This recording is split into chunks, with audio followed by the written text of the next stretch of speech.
Hi, it's Richard here. Many people these days, with a difficult time buying lots of things online, looking for different supplies and different options. I also hear a lot of conversation, people asking for recommendation, what's the best place, what's the best option and quality and so on, so on, so. But not many probably have an opportunity to speak directly to the owner of this company they're buying the stuff from. Today we are very lucky, and we actually have to thank you, Mark Allan, to invite us to a place. It's called Fish Box, and that's where I personally buy a lot of fish from. And Mark is the owner. He's been running this company for quite some time. 16 years. 16 years. Yes. And we have quite a few questions, and hopefully, Mark, you'll be able to answer some of them. Be delighted. The first one, actually, how did you start? How Fish Box actually started to exist? Well, Fish Box started in 2016 as an opportunity to sell products to the general consumer in person, to the general public, rather than the rather than the public going to the supermarket and perhaps not getting an overall interest in selection. Mm-hmm. We felt that we could diversify and go directly to the public in an interesting, easy website where they could pick and choose the kind of fish that we were selling to restaurants. So what did you diversify from? Well, obviously Fishbox is the online arm of wet fish trading, which is a wholesale seafood company that my wife and I started in 2004. I'm sure people don't know that, actually. I think quite a few people are quite familiar with our history, such as it is, but we arrived here from the UK in 2004. My wife and I and our 3 children. We set the business up in the space of 6 months. We already had a pedigree as a fish supplier back in London since 1987. So you've been running, actually, you've been in the fish industry for quite some time. Yes, indeed. I've been in the industry since 1987. During that time, we supplied some fantastic properties, 5-star hotels, Michelin-star restaurants, 1, 2 and 3 Michelin-star restaurants in London. So if you like, we came here with a very interesting and diverse and exciting portfolio, and we felt that Dubai was just emerging into a culinary opportunity. Mm-hmm. So we made the decision to start the business. And it's since evolved into a small, powerful, family-run company. And in 2016, we had a brainstorming session in the summer of 2016, I think during Ramadan, when business was fairly quiet. And we came up with the idea of Fish Box. Fish in a box to the customer, delivered to the customer.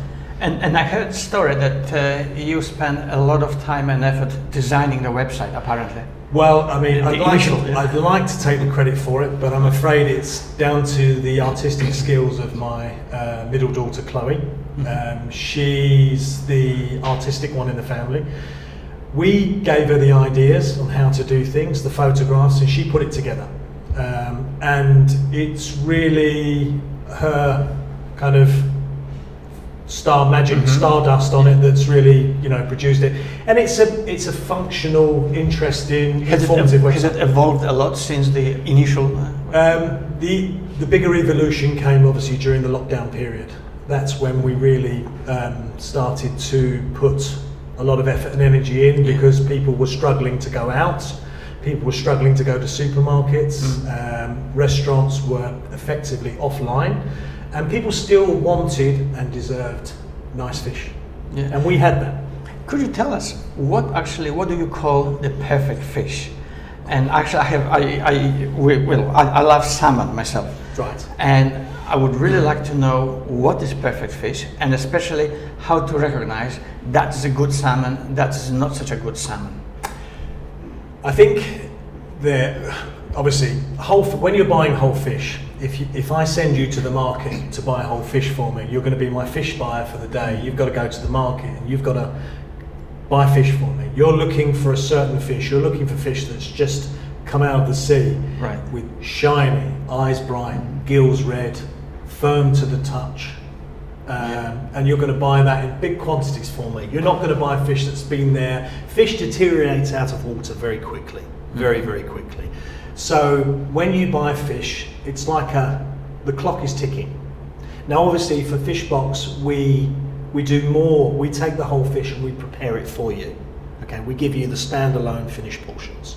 So if you buy salmon, there's an element of trust that you put in your supplier, Well, yes. us, that we're going to pick you nice salmon and we're going to cut it into nice portions for you. Not only nice, they're going to be beautiful and they're going to be fit for you and your family. And it's always the element of trust is the suppliers. It's down to the supplier. Yeah. So there's no such thing as a perfect fish. Yeah, I've had a few fish where I've stopped and gone, oh my goodness, that's amazing. Fish that you can balance on one finger because it's like a surfboard. Still in rigor It's not mortis. really whipping. Not one of these. I mean, and obviously, that fish that's the surfboard one day will be the droopy fish. If it's not, but it's all about handling it, how you look after it, the ice. Lots of different things really. But again, it comes down to the experience of looking after fish in the right way. I have another question about salmon. Many people go to shop, supermarket, or even online, and they see Norwegian, Alaskan, Scottish. Where do you get your fish or your salmon? Right, so we buy from Norway. Okay, now people turn around and say, no, yes, it's a commodity. It's a widely used commodity. I think over 50% of all fish sales in this country are salmon. So it's a huge commodity. So there's an element of it's the lowest common denominator. Yes, it's relatively cheap. Yes, it's very affordable. But we buy our fish from the far northern latitudes of Norway. Okay, certain farms that produce us a real nice big fat fish, that's been farmed in pristine waters, very cold waters. Did you say above the Arctic Circle, about 130 miles above. Very, very exciting. Obviously, high yield, high fat content, so it appeals to, if you like, the sushi customers, and it's got a wonderful taste as well. There are many, many hundreds of farms in Norway. Some are good, and we know a lot of them. Some are good, some are not so good, some are bad. Some are bad, yeah. And you're buying from? After 16 years of buying Norwegian salmon twice a week by air, we know where to. It's like, where would you go and buy the best camera? Where would you go and buy the best pair of shoes? And I'm sure there's a lot of personal contacts that help you to actually select and approach the right supplier. There's a level of there's a client base that goes back 30 years. So that's I mean, they are my eyes on the market, and and obviously they understand my quality. They get shouted at if it goes wrong, which is very, very rarely. It's a high pressure environment because you're under pressure to perform, or you're under pressure to supply every day at a standard that's almost accepted. Because you want to maintain the standard. Of course. When the standard drops, for whatever reason, a business owner like myself takes it very personally. So, of course, that's a very rare occurrence, I hasten to add. No, I was going to say that, but going directly to the consumer, bypassing the supermarket, we're offering our services to you. We're putting ourselves even more in the firing line by saying to the end consumer, here's our fish. This fish you could eat in a restaurant, or you could buy from a supermarket maybe a couple of days later, but this is our offering to you. Our salmon, our cod, our monkfish, our turbot. Sea bass. So that's, everybody does. And that leads me to a question, actually. People often like to know about businesses. What is your biggest failure and what is your biggest success as you were running Fish Box or Wet Fish, that matter? The biggest success was in 2006, after a year and a half of being in business. My wife and I won the Lloyd's TSB Small Business of the Year. We won the overall prize. We were considered a company with 6 employees up against some very, very big, interesting real estate companies, that kind of thing. We were considered to be exciting enough to win the overall small business. And we got a cash prize of 50,000 dirhams, which we spent most of it on a party for our friends. That must have been a pretty good party. It was a very good party. I think it went on for 2 days actually, but it just gave us amazing momentum, and it brought customers off the fence because they thought that not only are we a good little small company with a good pedigree, we're an award-winning company.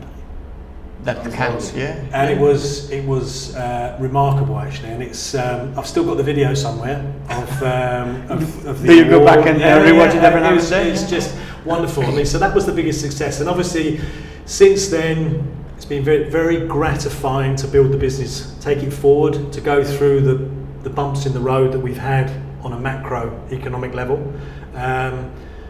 but really success-wise, I think every day. You know, you look at what you're doing, what you're building, your reputation in the market. I mean, that's all part of it. So I guess you didn't have any failure. Because the question was about failure. Failure, yeah. I mean, obviously, there's a certain amount of disappointment on things like bad debts and stuff like that. Look, anytime something goes wrong, it's one of my failings is I tend to take it personally. So if that's a failure, then that's probably my biggest failure, because we're always in the firing line here. There's no excuses for us doing something wrong. And it's an unforgiving market in this. I think food industry is very unforgiving. We had few questions related mainly to business with Richard. I'm gonna switch to something more personal. Okay. I would really like to know a few things about what you did personally learn from running your business. Personally, I am 57 years old, and I felt that I was an overall rounded person at 40, and I felt that at 40 years old I was ready to run a business from a personal perspective, because I understood all the nuances of how things worked: accountancy, finance, marketing. So when I came to Dubai, it was fairly easy for me to slip into the business mode, you know. And obviously when you start a business on a personal level, you're a little bit worried about failing, you're a little bit worried about overstretching, you're a little bit worried about burning your capital, etc., etc. But I always felt that on a personal level, I was ready to take on any challenge.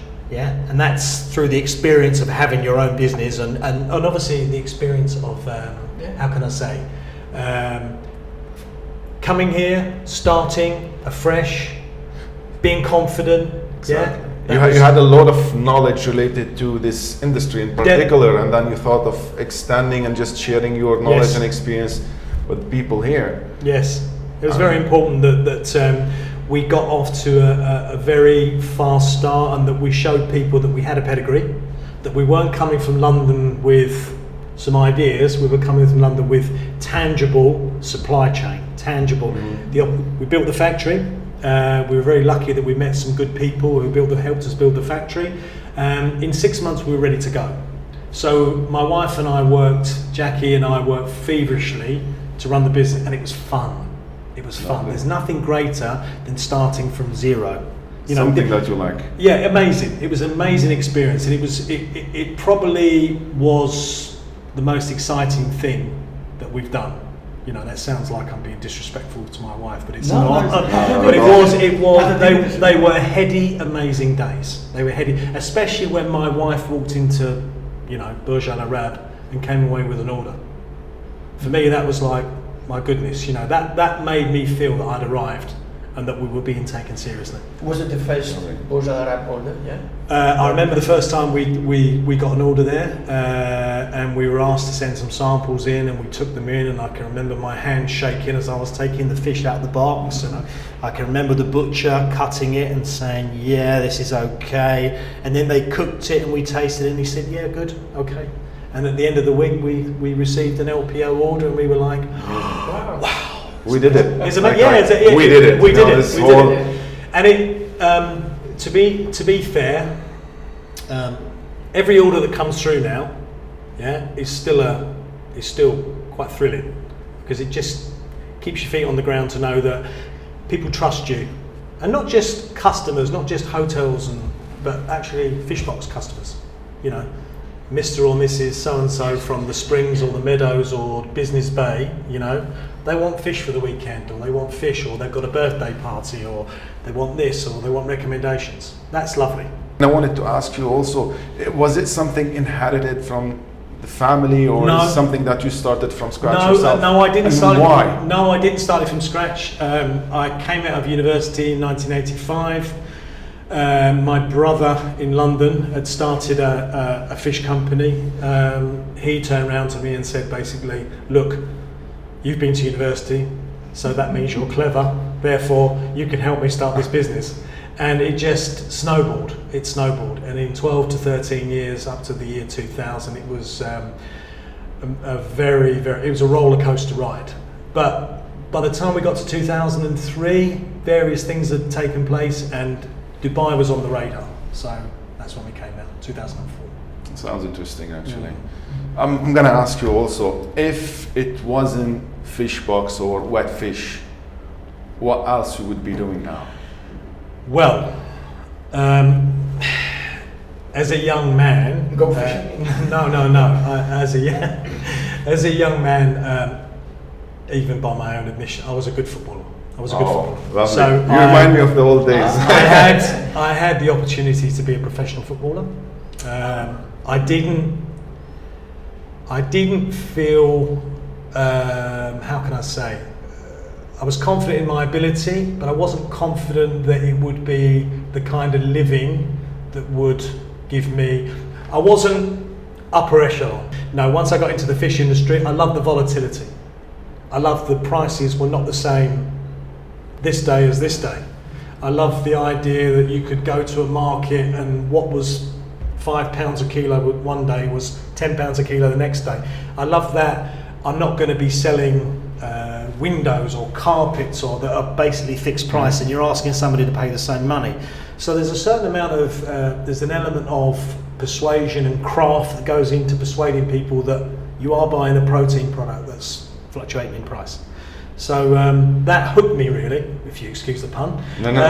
That hooked me, and that's when I got into fish, really, you know. And plus the variety, what came out of the sea. We always said that when you drive through the roads of England and you look in the summer and you see the corn in the fields and the apples on the trees and the cows and the sheep, you know that there's fruit and vegetables. And then when you get to the coast and you see this big mass of blue and green, and you think, I wonder what's out there. And then, of course, it's a bit, mysterious. I think seas are still very mysterious. Yeah, definitely. And also as well, you have to give respect to the fact that it's still a hunted product. I know there's a lot of farmed products, aquaculture, but it's still a hunted product. People still go out and fish for it in all weathers, in all conditions, in all seasons. So there's that element of excitement as well, and risk. And risk. Adventurous. Yeah. This whole process of going. Some people really enjoy the fact that they're fishing. They're waiting for to catch this fish and just go and cook it, and they might enjoy the taste more. Fish Box exploded from March onwards. Exploded. Went to over 1,500 customers in a month. Do you think this is because of the fact that people are looking for something online now, and it's easier for them because of the situation? And I honestly believe that now that people are used to that online buying, it can only be improved. Exactly. And we want to improve. Finding new ways, more innovative kind of ways to deliver. New products, we want to take the pain out of shopping and the expense, because it's, a shopping basket these days of various products. Fish is not a cheap commodity. It's not a cheap commodity. And, don't especially go to some of the big multiples to buy fish that you have to eat. Use us for that. Come to us. Well, if you want fish on a Tuesday, order on a Monday, we'll deliver on a Tuesday. If you want fish on a Friday, order on a Thursday. Yeah, you'll get it Thursday, you can have it Friday. Don't use the supermarket when you've got a supplier on your doorstep. once we're done, if it's possible, to have a small tour My and pleasure. show My pleasure. Yeah, we'll show everyone you. Yeah, we'll show you what how you're providing, because even listening about it is exciting, and having some visual kind It's of... a working environment. The guys are processing on a daily basis. It's a working environment. It's storage, it's ice, it's water, it's smell, it's touch, it's, you know, Even it's better. fun. It's fun. You'll always know that you've been to our place after you go home. After you go home, yeah. Just that pleasant aroma of, but it's not a smelly environment. It's what I call aromatic. It's, Yeah. yeah, it sounds Yeah. better. If you could turn back to the time and talk to your 18 years old self, 18 years old. yes, what would you tell him? Yourself. What would you tell him? What would I tell my 18-year-old self? I would tell my 18-year-old self to don't talk, listen more. Fair enough. That's a good Yeah, one. I think that when you're 18, You think you can change the whole world, and well, you think that you know it all? it's a coming of age, isn't it? Yeah. And you think all of a sudden all the advice that your parents give you, and it all goes out the window, and you think that you've got this license to commit grand larceny everywhere. It doesn't work like that. I mean, I can relate to it myself, actually. Yeah, I think talking. wouldn't it be nice to go back to 18 and be as mature as you are now? And what is your biggest fear in life now, and how do you approach it? Fear in life? Not like fear, but possibly things that you might be a bit more cautious about in terms of... I think. What do you think most about now? I think most about now is I think about my family, my extended family. I have 3 grandsons now.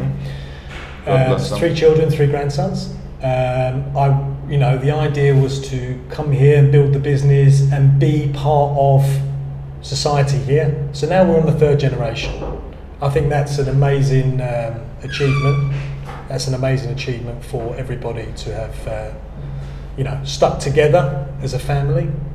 We're all, how can I say, I want the kids to grow up and enjoy their life the way that my wife and I have enjoyed it, and I want my grandsons, granddaughters I hope as well, to do the same thing, because this is a wonderful place.